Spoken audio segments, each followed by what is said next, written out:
বাড়ির সামনে গাড়িটা এসে যখন থামলো তখন বিকেল গড়িয়ে সন্ধে নেমেছে। সূর্য ঢলে পড়েছে পশ্চিমের আকাশে। হাসপাতালের চার দেওয়ালের বাইরে এতদিন পর আজ মুক্ত বাতাসে প্রাণ যেন জুড়িয়ে গেল।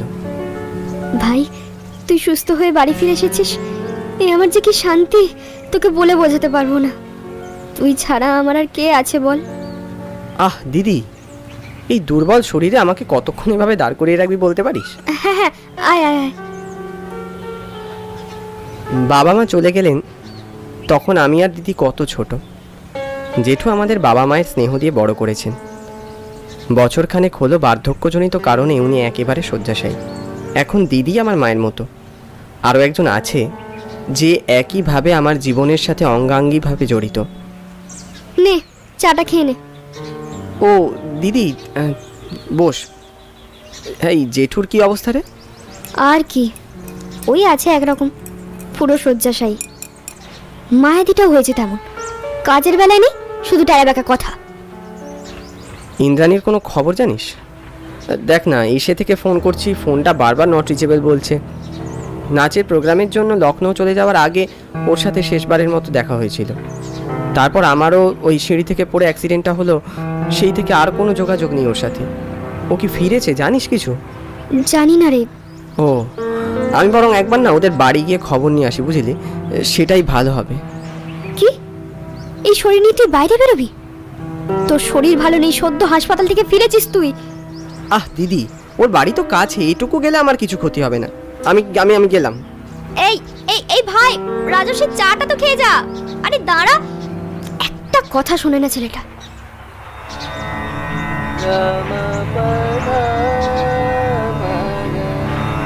পাপি, ও একটা পাপি।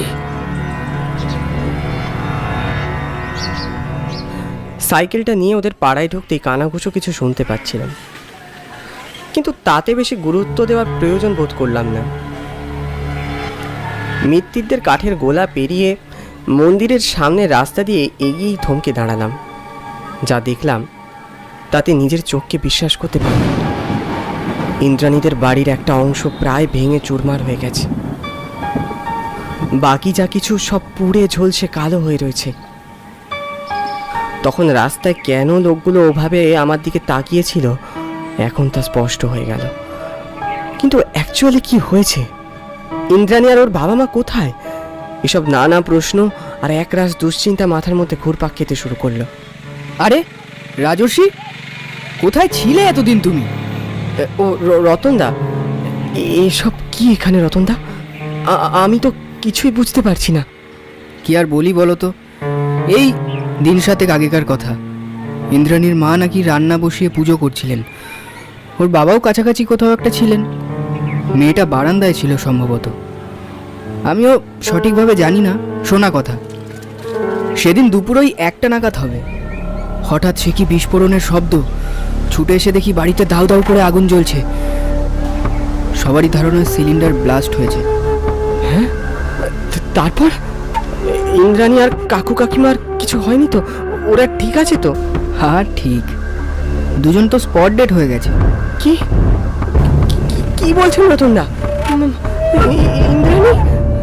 মনে হয় ওকে ওই চরকডাঙ্গার হাসপাতালে ভর্তি করা হয়েছিল, তারপর আর কোনো খবর জানি না। তাই ভাবি, যে মেয়ে আমার একটু সামান্য জ্বর হলে, একটু আঘাত লাগলে এত উতলা হয়ে যেত, আমার এমন বিপদের দিনে সে কেন আমার পাশে নেই? তোমাদের সময় এখন ভালো যাচ্ছে না বুঝলে, নাহলে এমন হবে কেন? যাই হোক, মাথাটা ঠান্ডা রেখো। আমি এখন আসছি। হ্যাঁ আসছি। ওখানে আর এক মুহূর্তও না দাঁড়িয়ে হাসপাতালে ছুটলাম।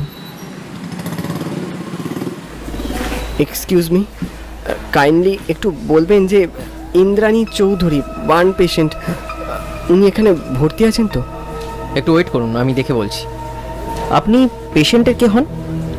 আমি রাজর্ষি ভট্টাচার্য, ওর বন্ধু হই। আচ্ছা, ইন্দ্রাণী চৌধুরীকে তো 2 দিন আগে বন্ড সাইন করে নিয়ে যাওয়া হয়েছে। সে কি? কে নিয়ে গেছে? তা তো বলতে পারবো না, নামটা তো শুদ্ধ সত্য রায় দেখাচ্ছে। শুদ্ধ সত্য রায় মানে ইন্দ্রাণীর মামা? কিন্তু ওর মামার বাড়ি তো অনেক দূর, সেই হিজলগঞ্জ। বাসে 6-7 ঘন্টার পথ। একটা হতাশা আর দুশ্চিন্তা নিয়ে বাড়ির দিকে রওনা হলাম। দিদি, এই দিদি, এতক্ষণে তোর ফেরার সময় হলো? কোথায় তুই? তাড়াতাড়ি এখানে আয়, দরকার আছে। বল চটপট, ওদিকে মেলা কাজ পড়ে আছে। দিদি, আমাকে না একবার হিজলগঞ্জ যেতে হবে আজই। ইন্দ্রাণীদের বাড়িতে কত বড় অ্যাক্সিডেন্ট হয়েছে তুই জানিস?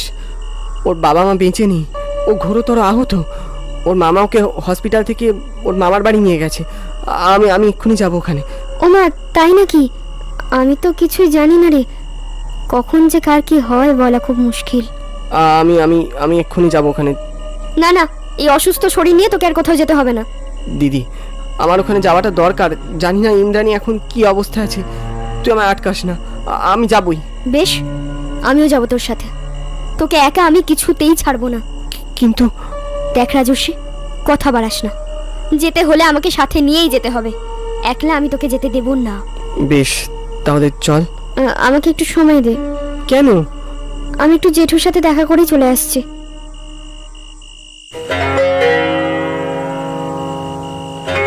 ওকে আটকা, ওকে আটকা, ওকে যেতে দিসনি।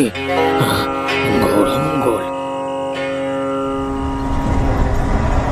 বহু খোঁজাখুঁজির পর অবশেষে হিজলগঞ্জ যাওয়ার বাস পাওয়া গেল।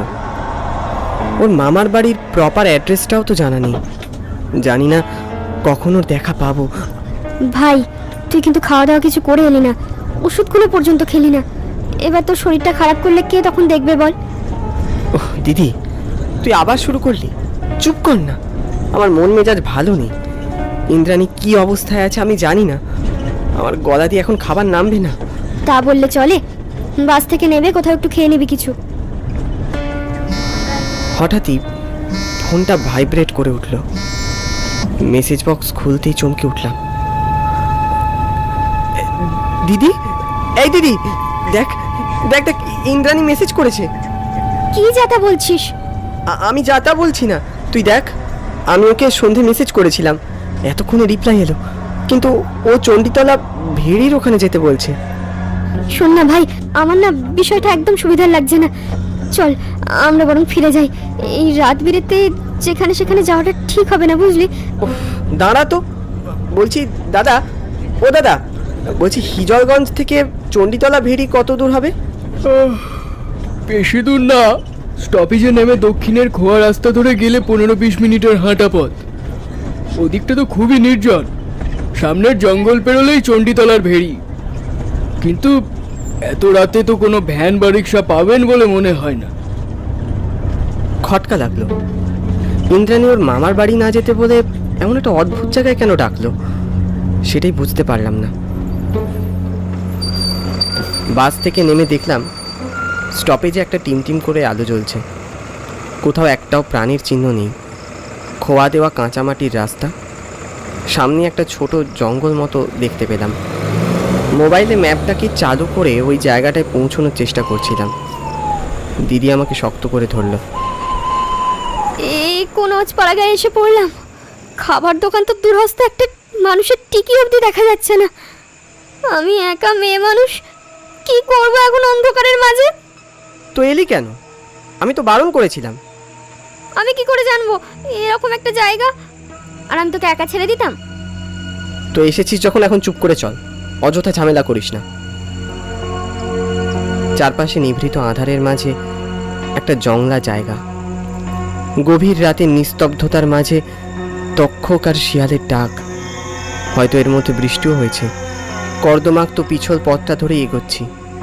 অন্তত ম্যাপ তো এদিকেই যেতে বলছে। দিদি, তোর টর্চটা বের করে একটু আলোটা জ্বালা না। টর্চটা যে কোথায় রাখলাম খুঁজেই পাচ্ছি না।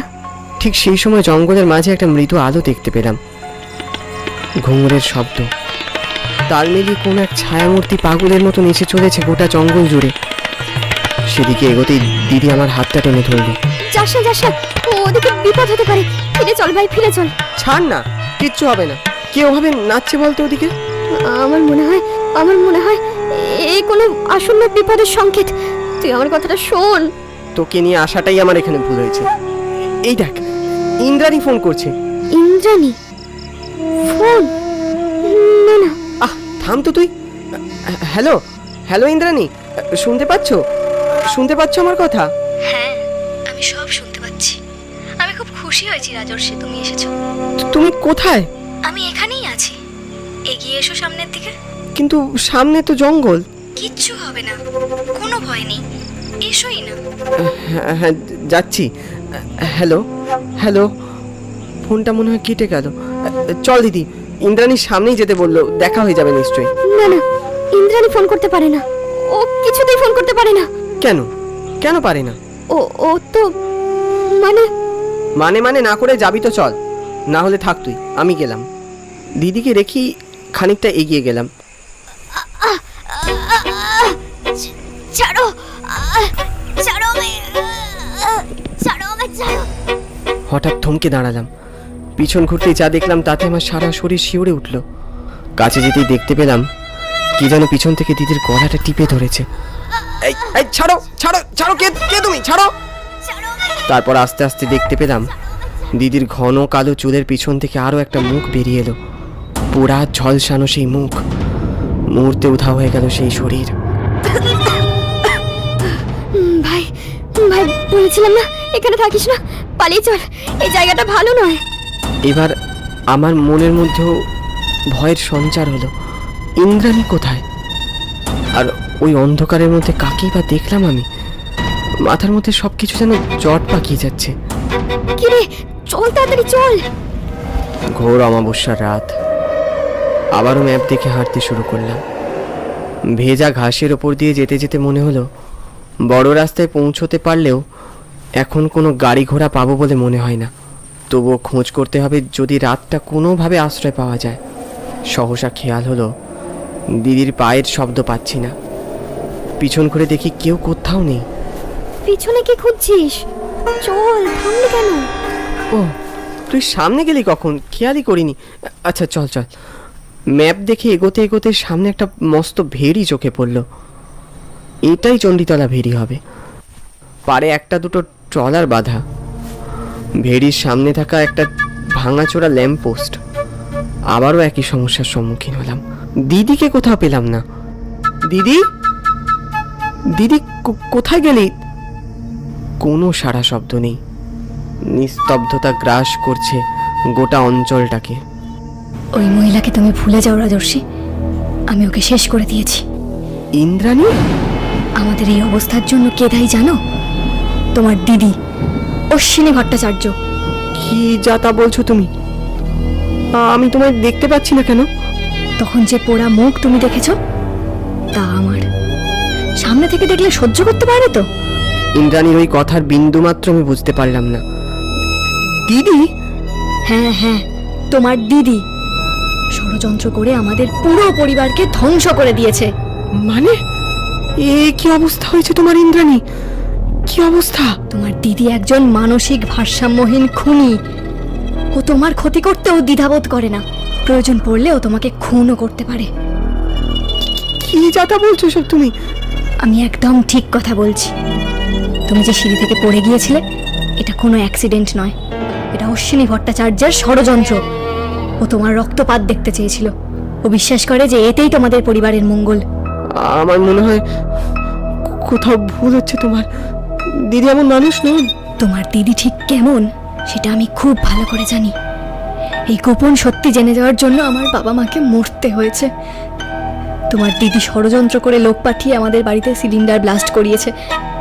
আমি কোনো ক্রমে বেঁচেছিলাম, কিন্তু তারপর আমার মামাকে ডেকে হুমকি দেয়, আমাকে হসপিটাল ছাড়া করেছে। রাস্তায় হার্ট ফেল করে আমায় মরতে হয়েছে। দেখলাম ইন্দ্রাণীর হাতের মুঠোতে ধরা রয়েছে দিদির বেনি করা চুল। ওর চোখ বন্ধ, সারা শরীর আমার অবশ হয়ে যাচ্ছে ধীরে ধীরে। হৃৎপিণ্ডের গতি বেড়ে চলেছে ক্রমশ। তবু শেষ আকুতি করলাম ওর কাছে। তুমি নেই আমি আজীবন বিশ্বাস করতে পারবো না ইন্দ্রাণী। আর অন্য কাউকেও আমি কোনো দিন ভালোবাসতে পারবো না। তবে একটা কথাই অনুরোধ করব তোমায়, আমার দিদিকে তুমি ফিরিয়ে দাও। আমি জানি রাজর্ষি, তোমার ভালোবাসা প্রতিটা মুহূর্তেই সত্যি। তাই তোমার কথা আমি আজও ফেলতে পারবো না। যাবার আগে শুধু এইটুকু বলবে, দিদি তোমাদের সাথে এমন কেন করলো? সেটা আমি জানি না, তোমার বাড়িতেই হয়তো এই প্রশ্নের উত্তর খুঁজে পাবে।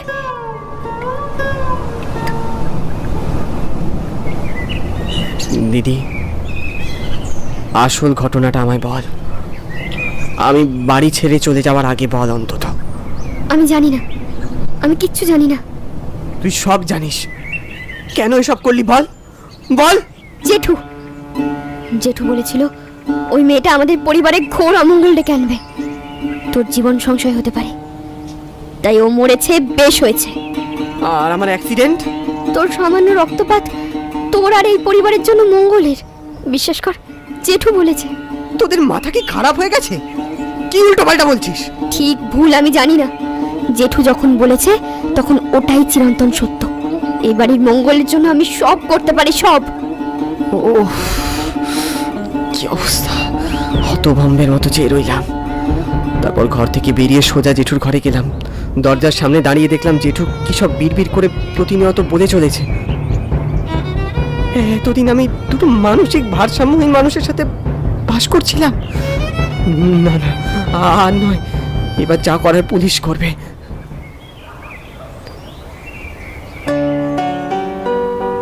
ইন্দ্রাণী, পুলিশ দিদি আর জেঠুকে নিয়ে গেছে। ওরা এখন মানসিক হাসপাতালে ভর্তি। তুমি আমায় ক্ষমা করো।